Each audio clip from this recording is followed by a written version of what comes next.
So, wir gehen One-Man-Show, aber nicht zum Spaß mit einer Challenge.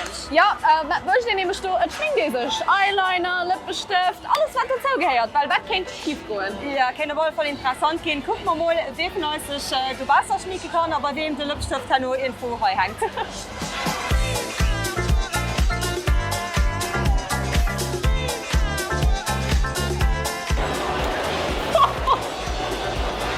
Okay.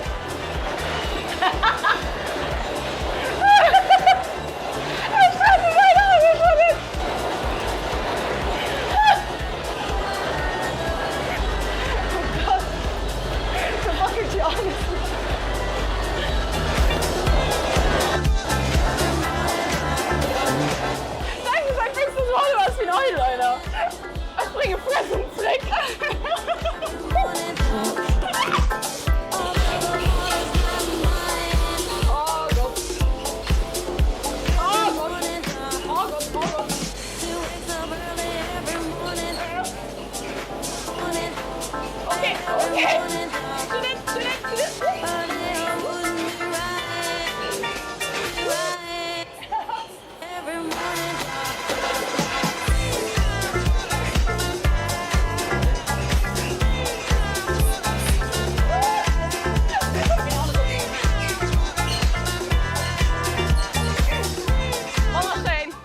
Wunderschön.